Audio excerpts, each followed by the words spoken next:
Good morning. Good morning. Happy Friday. You are live for the daily drop in, and we are so glad you're here. It is Friday, October 29th.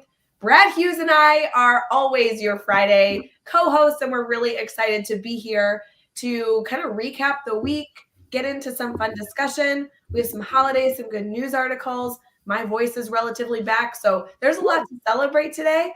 We are also going to play a very special clip for all of you that we have been featuring since Wednesday when the Teach Better team made their big conference announcement. So in case you missed it, you'll want to pay attention to this. Go fill up your coffee, and we'll be right back.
Good morning. Good morning. Happy Friday to all of our friends joining us live, or even if you're watching this after the fact for Daily Drop-In.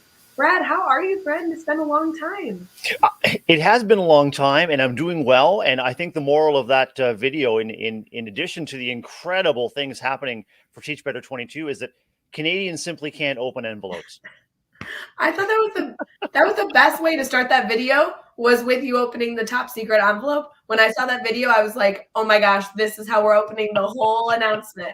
So funny. So great. Now it's been a busy week. It's been a great week of coming together on kids' behalf, and looking forward to hopefully a restful weekend to recharge some batteries and reconnect with the people and the things that I love. And how about you? I know that you're on the road to feeling better and better, and you're doing great. Yeah, no, I feel like Adam. Adam in the comments says, good morning, Rae and Brad, counting down the days until I get to see you both. I kind of felt the same way. I'm not only excited for the conference, but Brad, I was counting down the days until you and I were live together on Friday. Oh, This me is too. like my time where you and I get to hang out and talk shop, and then I get to start the week with Jeff. It's kind of nice with this Yep. daily drop-in, pattern we have going here. But no, I feel great. Just my voice has been gone. So I feel like I woke up this morning. I don't know that it's 100% back, but I feel confident it's headed in the right direction. So from what I understand, the 403rd glass of tea that I've been drinking, it might be helping. I don't know. Yeah, 402 just won't do it. I mean, studies show that 403 and beyond is really the way to go. Well, I appreciate that data, but I wish you told me that like Wednesday, because I was chugging it, but I could have chugged more tea if I knew that was the goal. I think we just may have discovered that data on the spot, Rae. Happy to help anybody else who loses their voice for absolutely zero reason as you continue throughout the week. Everybody I've talked to has been like brainstorming with me, like, oh, are you ill? I obviously got COVID tested to confirm that wasn't a concern, and everything in between. I'm like, guys, I just think my body is reminiscing, because we're talking about Teach Better Conference 2019, and I lost my voice immediately that weekend. So I just think my whole body is just reliving the experience. I'm glad that you're feeling better. And I know our voices are what people pick up on first. And if there's something wrong with your voice, something not quite right, people are sort of immediately thinking and fearing the worst. And And if you're not well, it takes up a lot of energy to both, try to get yourself well, but also reassure people, no, I'm fine. I just have a squeaky voice. I did find it funny because, Jeff Gargas, who's I make fun of him a lot, but he's been checking on me a lot this week. And he was like, what hurts? I'm like, nothing. I'm just tired because it takes a lot of breath to make sound come out. I'm not actually feeling ill, but you're pushing more air out to try and get more sound, right? What we need is some technology, Rae, where auto-generated captions appear in front of you based on what you're thinking. I would love that. Can you Right. work on that? I feel like that's a good Google project. Google, somebody in Google is going to figure that out. Somebody probably closer than we think has the answer on that and is probably underway with it right now. Maybe even in one of our classrooms, Rae. Oh, that would be amazing in the classroom. So many options. Oh, Brad, how's your week? But I know you've had a busy week, and I don't mean to call you out, but you sent me a picture yesterday that made me very, very concerned for you. And truly, I'm glad you're here this morning with me because I wanted to do a wellness check on you. So this is me confirming you're alive. You'll look good, buddy. But that picture made me nervous. Can we talk about that? Yeah, absolutely, Rae. I was able to share with you that I had 19 unread emails in my inbox. And we had a conversation, I think 2 weeks back, where we were talking about the number of unread emails that each of us had. I think I reported 3, but I wanted to send that picture along to reassure you that, yeah, life happens. Email piles up. And actually, I'm going to just find the silver lining there. It also meant that I was digging into situations and supports at school that demanded full attention. And it was okay to leave those in those boxes because the attention was where it needed to be at that time. You are spot on. I love your positive outlook. But 19 made me very nervous.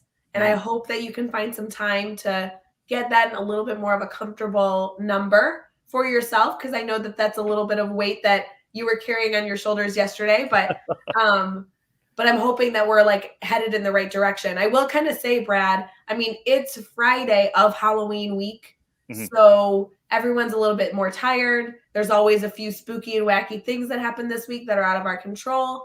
If the worst thing that happens is that you have 19 unread emails, spooky, but not terrible. That's all I'm saying. Something that some administrators and mentors reminded me as I was exploring school leadership was that really important things, if you miss something really important, someone who cares about you will remind you and get you back on track.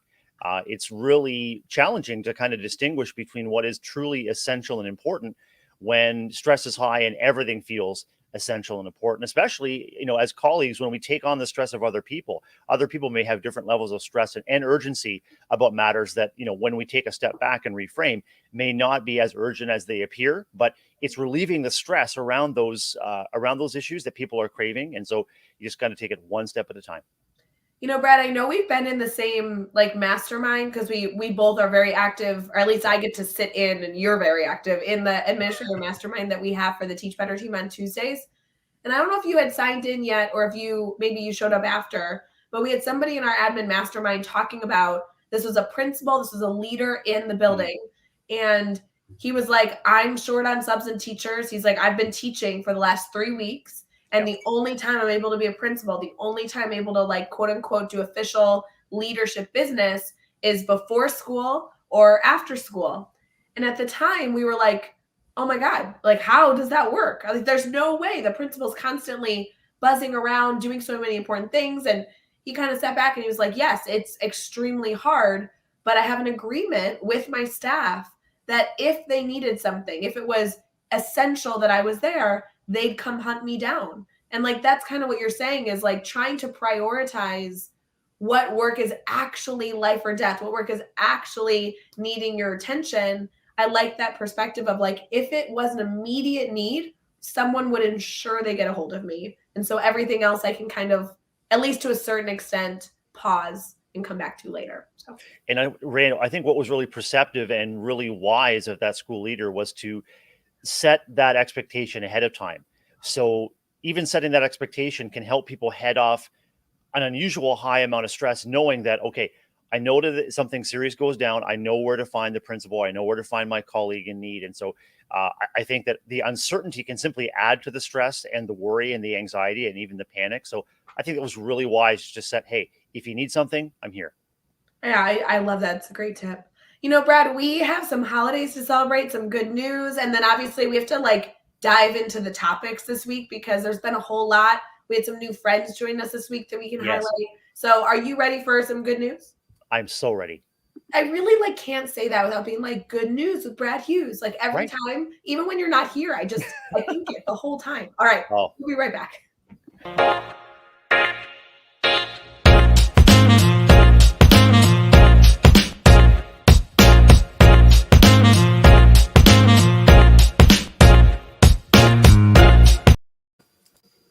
All right, Brad, this is the debate. Do we do good news story and then holidays, or holidays and then good news stories? I'm thinking holidays, then good news story. All right, here's the deal. I have some complaints Okay. with our holidays, but I'm always up to celebrate a holiday. So I'm not negating that we should celebrate these. But here's the deal. On Wednesday, it was National Black Cat Day. But today is just National Cat Day. So does that mean that there's like a National Orange Cat Day and a National Speckled Cat Day? I'm asking for a friend. I have to know. Yeah, I think any day is a perfect one to celebrate cats. And I could tell you a tale about all of the different kind of cats that that need to be celebrated. But Ray, I think all of us that are cat lovers could designate any day to recognize our calicos or our tabbies or our Siamese or even our Manx. Talk about a cat without a tail. Okay, I didn't expect that, but you win. You win. That was good. Okay, it's also National Internet Day. I don't know what that means. Oh. National Bandana Day. That's cool. Love Mhm. that. It's Frankenstein Friday, which makes sense. Friday before Halloween. I'm a fan. Maybe most important holiday on here, friend to friend, Brad. Yeah. Maybe the most important one. It's World Breadstick Day. How do you feel about a good breadstick? I I feel great about a good breadstick. So the debate for me, Ray, and I'll ask you is soft breadstick or crisp breadstick? Oh, okay. I like a crispy breadstick if it's sliced up Yep. or if it's really tiny. But if it's going to be like a big loaf breadstick, which is Hmm. kind of what it looks like in this photo, Hmm. then soft with like a ton of garlic and butter. That's my jam too. I like the fresh baked ones that come, and if you're eating out, they come hot to your table, and then you realize you've eaten way too many before your entree comes, and it's like, why did I do that? Yeah. But like the more butter, the more garlic, the more Mhm. salt, the better in my mind, always. Yeah. Yeah, absolutely.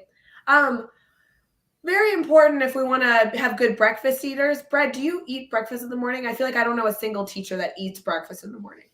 I do. Yep. I Yeah. usually have an English muffin with a cup of coffee. Ooh, that's a good breakfast. This is National Oatmeal Day, and I Mhm. do enjoy a bowl of oatmeal. Like I don't eat oatmeal enough, but I probably should. I really enjoy it. Fills you up. I think that's good. Yeah, there's a grain of truth there, and I think that oatmeal is something that I enjoy just sort of every once in a while. It doesn't really bowl me over, but it's okay. Additionally, there's some medical holidays that we can acknowledge, or at least holidays related to the medical field. National Pharmacy Day, World Asperosis Day, and then World Stroke Day. So some important moments of reflection, making sure we're healthy, checking on those that we care about, and being aware of our bodies so we can stay as healthy Hmm. as possible. So of Absolutely. all holidays, Brad, I have a feeling that you're either going to go more like cat holiday or breadstick holiday. I think But so. I have a feeling with people in the comments, Frankenstein Friday might be the day that they really celebrate today.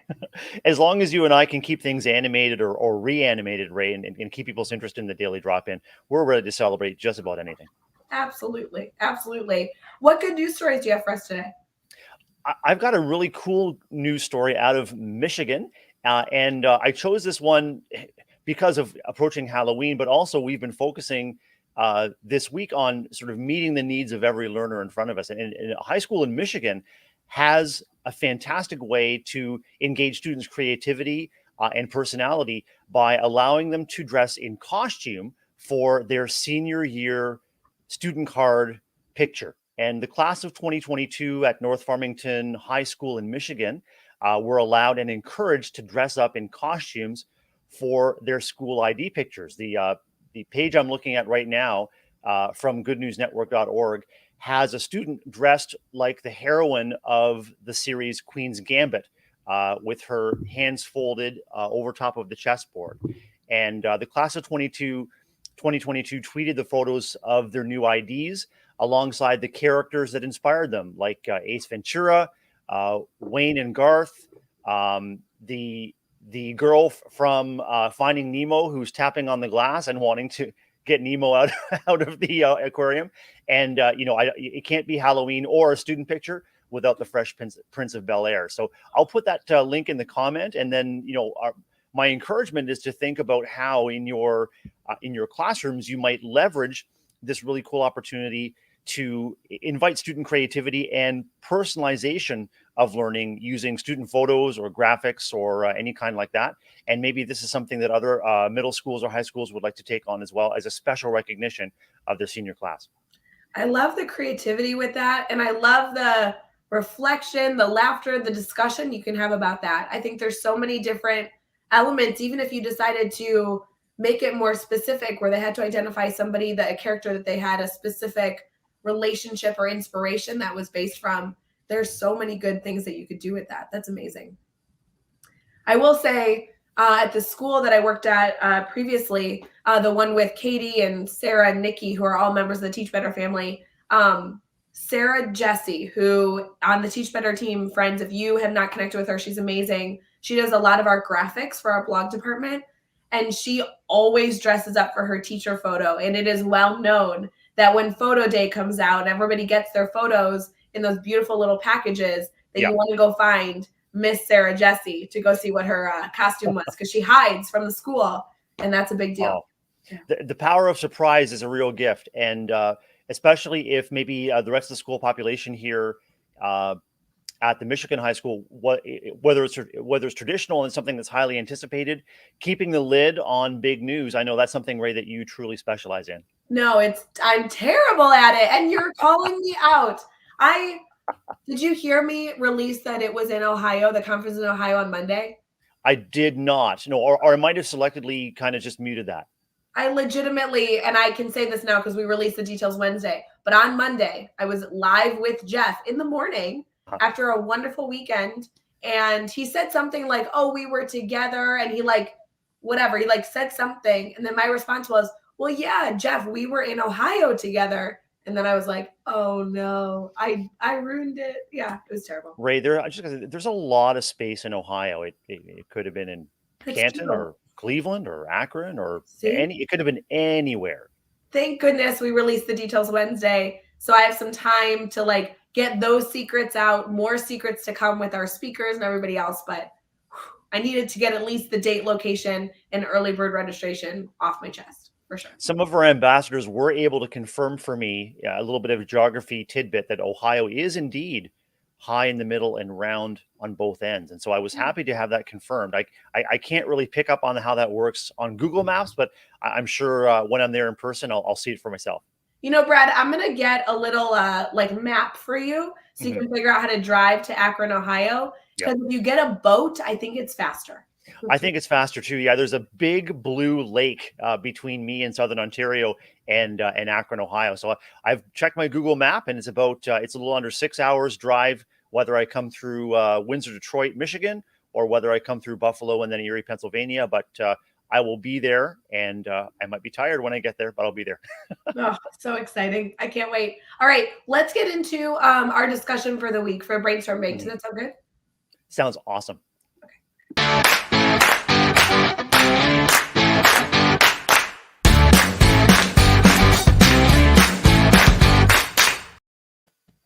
All right, friends, I need my voice back. All right, you guys know how our Brainstorm Bank works. This is an intentional time where we pause on this beautiful Friday morning and we say, hey, do you need anything? This can be anything brainstorming student needs, classroom needs, instructional questions.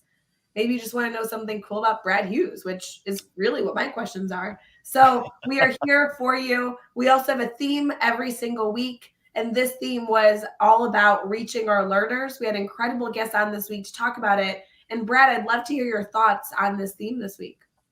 I really enjoyed meeting new people, new faces to the Teach Better family, and new voices that I wanted to hear more about. But I think that it's our passion as Teach Better team members to get to know our students so well that we're able to leverage their strengths and their interests as well as their needs to bring learning to life for them. And this is what I heard your guests explaining or extolling all week long, Ray, was that yes, it can be it can be connection before curriculum, it can be relationships before rigor, but you can also weave relationships into the learning, and you can grow relationships through the content and the opportunities that we as educators choose.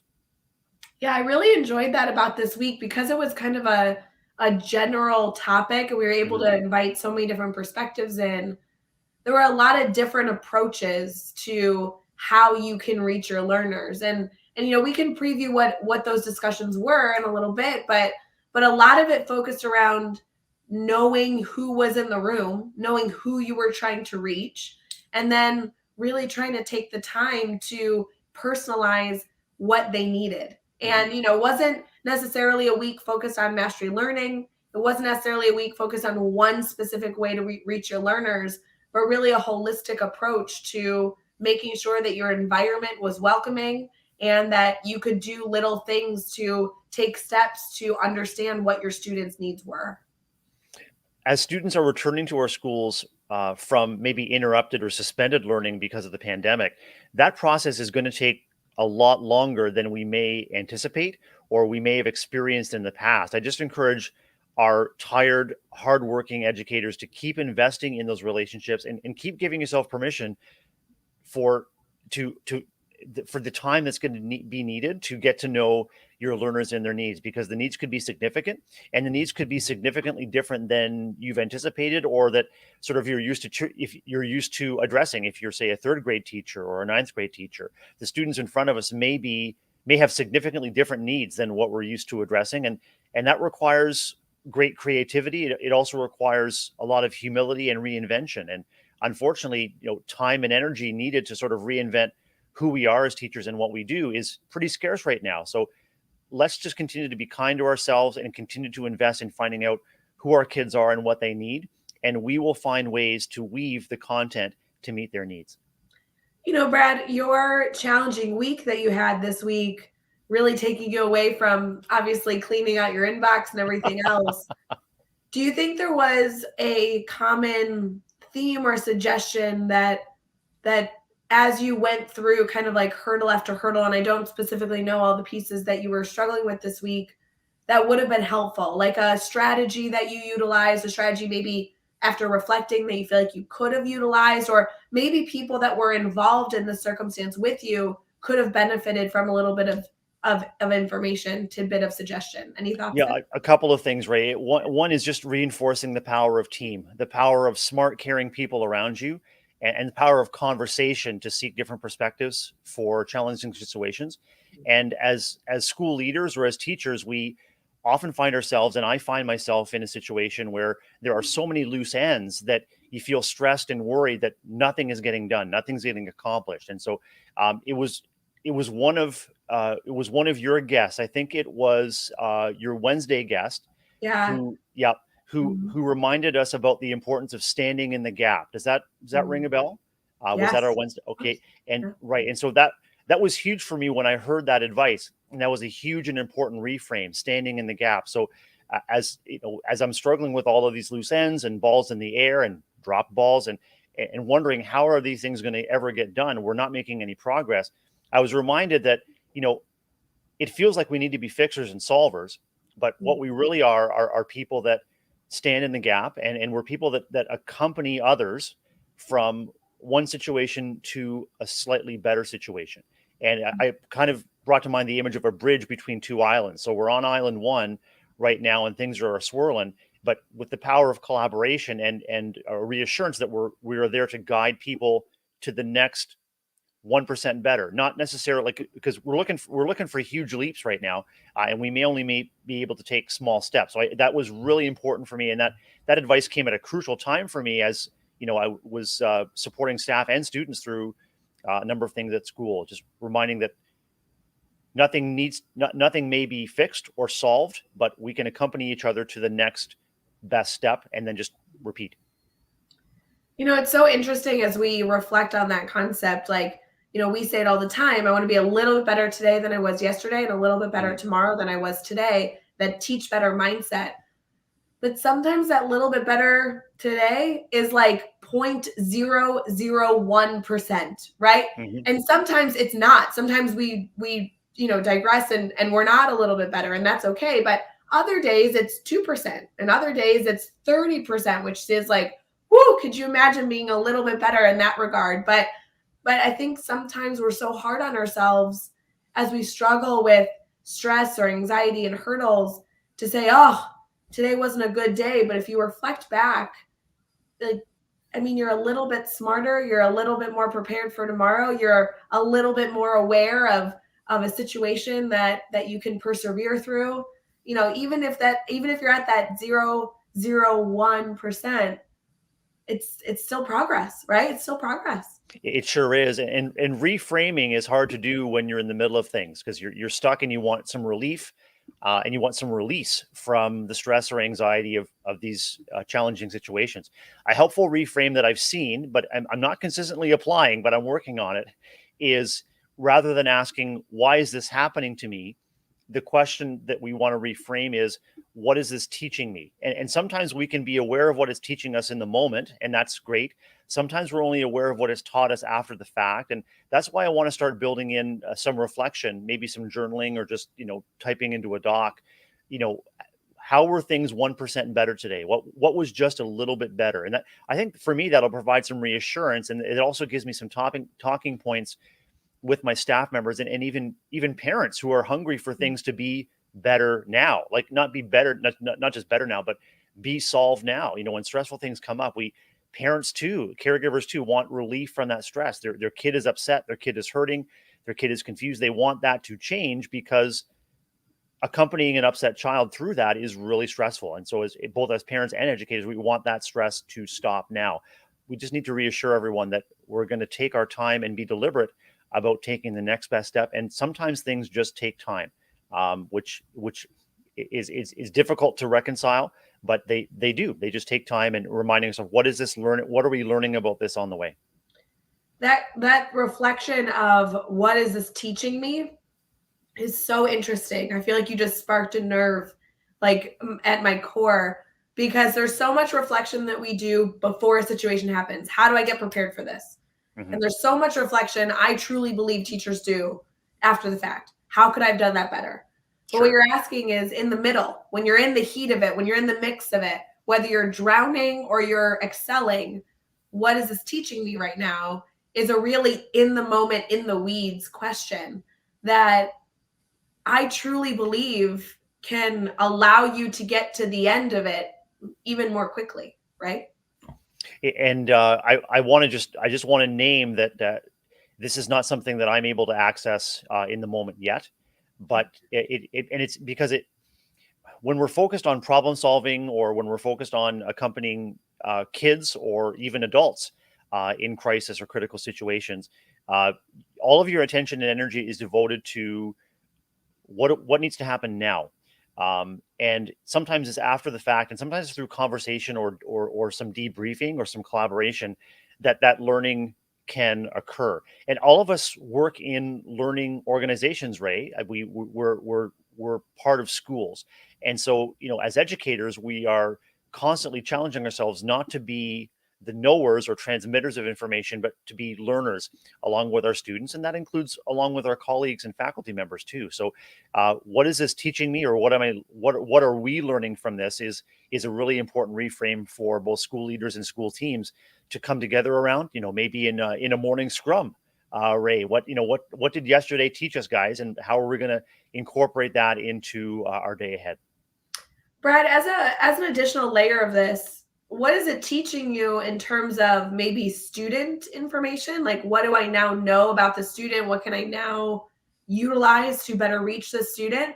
But also internally, what is this teaching me now, like about myself, about my control over my emotions, about what I value, about what I care about versus what I may not care about. I think that internal reflection of not only looking at what information am I gathering to be more successful in my profession of reaching children, but then also internally, oh, this upset me. I don't know why this upset me. What might that mean for me, and how can I then leverage being more self-aware to be more successful moving forward in a different situation, or even currently when I handle the situation tomorrow? It's a really interesting question. Incredibly important questions, and Mhm. and the question that really just sort of rung true for me that you were saying there is, why might I be feeling that way? Mm. And so Yeah. often when we encounter strong emotions, we want to push them aside, or we want to be self-critical and say I shouldn't be feeling that way about this person or about this situation. That if you can access that question, Ray, why might I be feeling that way? And if you can take a little bit of space and detachment and sort of address the why of the feeling, not necessarily the feeling, because we're so wrapped up and so intimately tied with our feelings, but that's all they are. They are feelings. They are expressions of energy. I recently read an educator, I think it was Lindsay Titus, saying that a recognition that emotion is energy in motion. So this Mm. energy is present. Why might that be? And it doesn't have to be answered right then, but if you make a note of it or come back to it, it really helps to peel back the layers of our own experience. And I want to mention a wonderful author and coach named Elena Aguilar. And Elena wrote her most recent book is Coaching for Equity. Mm. And as coaches and leaders, uh, Elena really promotes that awareness of our own emotions as we accompany others through strong emotions. So if we're accompanying others through a journey to more and more equitable practices, that might include addressing, deep-seated worries or fears or attitudes about um, anti-racism, anti-discrimination. Being aware of our own emotions as we're coaching is crucial. And just like you said, I think, Ray, you really echoed what you find in Elena's approaches. Why might I be feeling this way, and what might that mean for me as a coach, leader, or mentor? Oh, so important. Really good reflection. Brad, it'd be really great, I think, if we reflected on the week and Yeah, went through kind of what next week's going to look like with a different theme and a different focus with obviously different guests. sounds amazing. All right. So this is our favorite part, Brad. It This sure is is. this is the commercial. It's coming. Are you ready? I'm ready. I'm going to be jamming in the back. All right. Here we go, friends.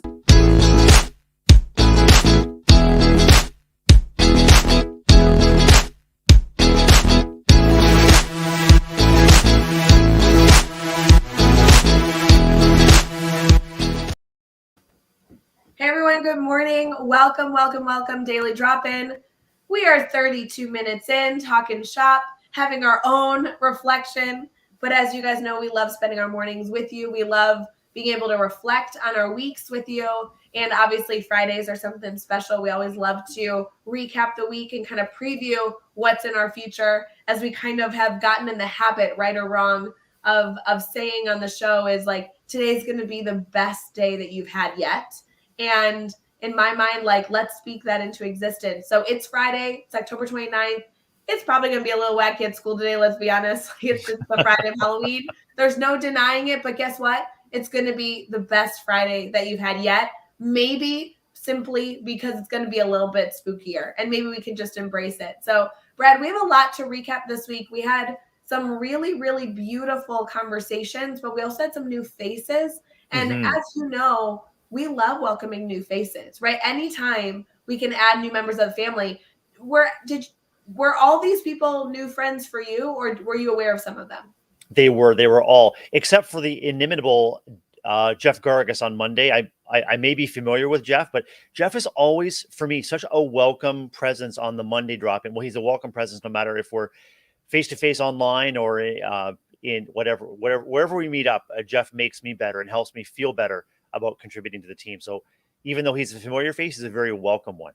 Yes, I do. I do like to say nice things about Jeff when he's not around. And Sure. I don't think he's in the comments watching today. So I will say I really like starting my week with him. Mhm. Like being able to start the week, kind of goofing off with Jeff, previewing what's going on for the week. He always has something cool to share. His lens, his perspective is always so interesting to me. And then I like, again, I really like the starting with Jeff, ending the week hanging out with you, and then Mhm. being able to bring in some new family, some new friends in between, in the middle, to foster that good For discussion. sure. So it's been a good habit so far. What are we in, Yeah, like week 11? I think we said that, week that's 11. right. Yeah, really good.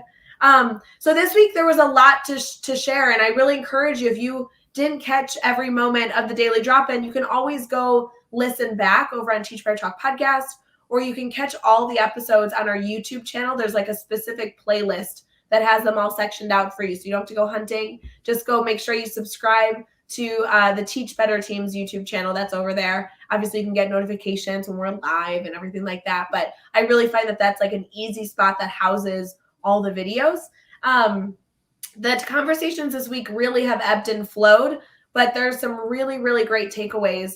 On Monday, we started with some reflection on being able to reach all your learners means that you need to know what your learners need. You need to kind of collect that data. And so we kind of brainstormed a few ways to do that. Then on Tuesday, Wednesday, Thursday, we got into different perspectives of things that different educators that were welcomed onto the show really felt very passionately about, and they all had different passions, which I thought was so beautiful as we reflect on kind of building that perfect deli sandwich of what we need in our classrooms, what type of supports and layering we can have so we can ensure that we're reaching all of our learners. Did you have a day that stuck out specifically? I know you kind of referenced Wednesday, which was like so good, but did you have other days that really stuck with you?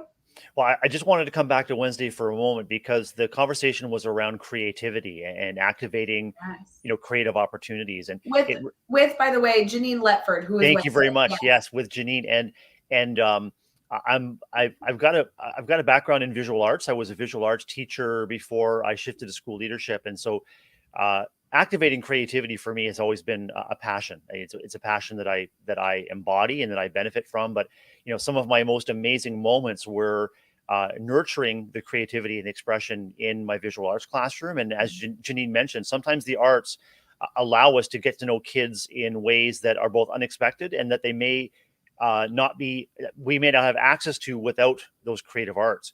The other thing that really reminded me is some of the writing of author Rob Bell, who reminds us that every act is a creative act.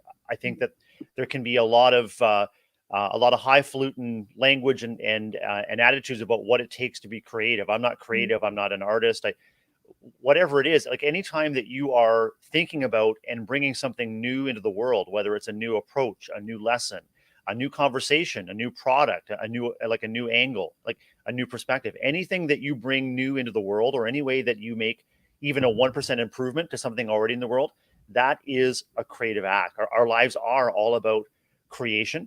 And so, I mean, for me, and I hope that everyone feels like really uh, inspired, empowered, and you can embody the creativity. It's not necessarily about painting a pretty picture or creating a work of art or a sculpture. It's about how you're interacting in the world to bring new things forward that makes life better for you and for others. Creativity is accessible to all of us. Yeah, that was such a fascinating conversation. And Brad, I love your highlight of this important topic of creativity. Something I found really fascinating about Wednesday, and I really mean this in a way that doesn't make me sound like a goof. So please work with me on this. But typically when I have conversations about art, it's a little, oh my gosh, I can't believe I'm saying this live on camera. It's a little fluffy, right? That Mm-hmm. is like what it is. Yeah. And she was so like research data supported, and like, oh my gosh, the work that she has done to prove that creativity is essential to be incorporated into all elements of the classroom. I literally could have listened to her all day because she had so much knowledge, and I feel like we just skimmed the surface of what she had to share. What a tremendous and impactful message we can bring forward to our young people, that we can challenge their thinking, and whether it's through a visual arts lesson or creative writing, that you have to be something special to be creative, and how empowering we can be for our learners to provide them with opportunities to share their gifts and share their voices in ways that are open-ended, where each thing doesn't look like the exact same thing on the desk next to them, and just reminding our learners that creativity belongs to everybody. So good. Yeah, if you guys did not catch all the dialogue, please go back and check those out. Truly incredible new faces. If nothing else, even if you don't have time and you're like, oh, I'll go back next week and I'll go listen, at least go connect with them on social media. Mhm. These are all people that are kind of like in the trenches doing the work. They have really specific passions that they're trying to bring to their communities and a much larger, wide audience. And they're all just constantly sharing. And I think that beauty of being just a learner, wanting to share and wanting to be supportive is amazing. So definitely go connect with all three of those incredible guests, including obviously Jeff. Go connect with Jeff and Brad too. That's fine. That's fine. Be good. Next week is going to be interesting. I'm a little nervous for this theme, Brad, but knowing you're going to like make it perfect and sound like the best week of our lives. So here we go. The theme for next week is your last 5 minutes. Like that's what the theme is. It says your last 5 minutes. And so as you're thinking about your last 5 minutes of the classroom, how do you use it? How do you spend it? What do you do with it? That's going to be a really interesting topic, and it feels very specific. I don't know how I feel about that. I thought for a moment that maybe you had had enough of me as a Friday co-host, and looking up at the clock. This is my last 5 minutes. Maybe you're finding a gentle way to cut me loose, but I think the last 5 minutes of our classes, sometimes we might see them with relief, and we want nothing more than for them to end, so that we can get on to something else. But it sounds like we're looking at making those 5 minutes intentional for yourself and for your learners, and setting them up for success. And I think maybe in a middle school or high school setting too, that if we realize that they're going on to another classroom and another teacher in a Rotary setting, those last 5 minutes can be crucial to set your colleague up for success too when the students arrive. Yeah, this is going to be a really interesting discussion about how you can make those last 5 minutes as valuable as possible. All of you know we love talking theory, we love talking philosophy, but I love getting those like tactical, strategic takeaways. And I think next week's going to be full of them. We have a lot of guests joining us. And to be honest, looking at this lineup, they might still be new faces to our community. That's kind of the beauty of Daily Drop-In, is we're not only able to welcome in familiar faces, but also celebrate the educators we have yet to connect with. So somebody I'm very excited about, I messaged them, I want to say like 2 weeks ago, and I can't believe they signed up this quick, but Mickey Hernandez is joining us on Tuesday. Obviously, Jeff will be on Monday. Sorry to skip over that. We have Damien that's joining us on Wednesday, and then Thursday is Jennifer Ogar. So we are going to have 3 new faces of the Teach Better family joining us next week to continue to foster that discussion. And I cannot wait to learn about their thoughts of utilizing that last 5 minutes as intentionally as possible. These are all educators that our Teach Better family has connected with slowly virtually, whether it be on LinkedIn or Instagram or Twitter or Facebook. It's just kind of exciting to be able to welcome on a new educator and get to know their story to a certain extent and hear their insight. So next week's going to be really powerful.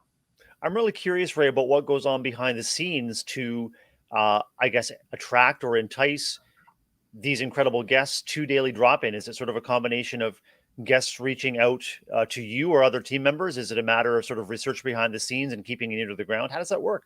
Yeah, our team is really, obviously we do a lot of stuff to maintain the constant publishing of blogs and podcasts and the mastermind facilitators and everything else. Our team really values the work we're doing. But, Brad, a core value of our team is to continue to reach and bring in other perspectives. I constantly am connecting with people, and my line to them is, will you come share your insight with our community? A really important element is not only to foster our community, our family internally, which obviously we try and do as much as possible, but also bring in new perspectives. We really want to question and challenge our thinking constantly. And the best way to do that is to connect with more people, hear more stories, hear more research and insight, and then determine our opinions. And so I've been so fortunate, obviously, with the Teach Better family to work with everybody to say, constantly keep your eyes out, right? Who's the voice that we haven't heard yet in the Teach Better family? Who's the educator that hasn't come and shared their story yet? So I do really love bringing in new family members, and obviously Daily Drop-In's an easy way to do that, so fun.